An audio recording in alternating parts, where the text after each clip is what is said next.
Hey there, music fans. Welcome back to the Real Music Observer. I'm Dave, observing real music in real time for real people just like you and me. Steve Perry.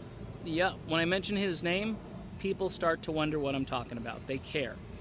Steve Perry in the Rock and Roll Hall of Fame. You're saying, yeah, they just put him in there as part of Journey.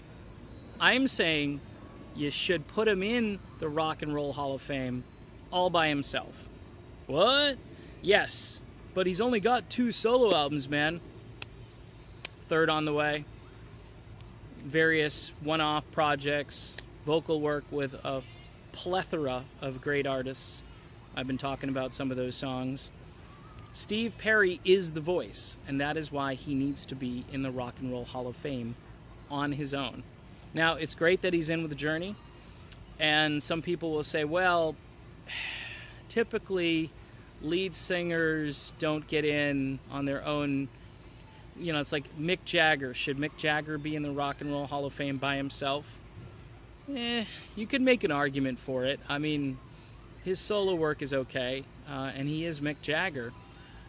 But you got to look at, you know, Steve Perry as a vocal talent, which is so superior to pretty much everybody, at least in his prime. And maybe even at 50%. I mean, he's just such a unique sounding voice. And of course, some people are going to come along and say, okay, if you do that with Perry, then you got to look at like Lou Gramm, just as an individual singer. I would, by the way, I would. I'd gladly look at Lou. And there are others, you know, they're just people that have had tremendous careers as solo artists in addition to their career with the band. Okay, and you have to look at all of those people. I definitely would. It's not a stretch. I mean, it's better than nominating some band that had one album in 1968 or something and said, yes, they influenced a whole genre and they connected with us here at the Rock and Roll Hall of Fame. So those are the people that should get into the hall. it's just politics again, as usual. Or what you believe in. That's what gets you in the Rock and Roll Hall of Fame. That's just stupid. How about quality of music? How about musicianship? How about vocal talents and capabilities? Those are the things that should get you into the hall.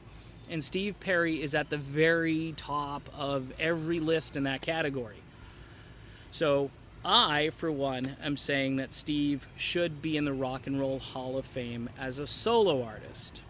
Now, what do you think? You think this is, you know, too much? Do you think being part of Journey is enough for Steve? I mean, Steve to me is the reason Journey became a mega success. And to diminish his contribution by not putting him in the Hall of Fame, I think also it doesn't make sense to me. Again, a lot of things don't make sense to me. But Steve Perry, again, being the voice and being the man who accelerated Journey's, you know, road to stardom, more or less. I know they were on their way a little bit prior, but they were stuttering, and record label says, hey, you gotta snap out of it. Robert Fleischman didn't do the trick, you know.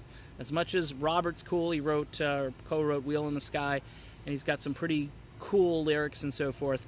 As a singer, yeah, you know what I'm saying? So Steve Perry, though, what do you think? That's really the crux of this video. It's not a long video. Should he be in the Rock and Roll Hall of Fame as a solo artist? And I want to thank the person who sent that over to me last night on Twitter, because that inspired this video. So, again, thanks for watching. I'm Dave, and this is the Real Music Observer. And we'll be back sometime with more real music really, really soon. Talk to you then.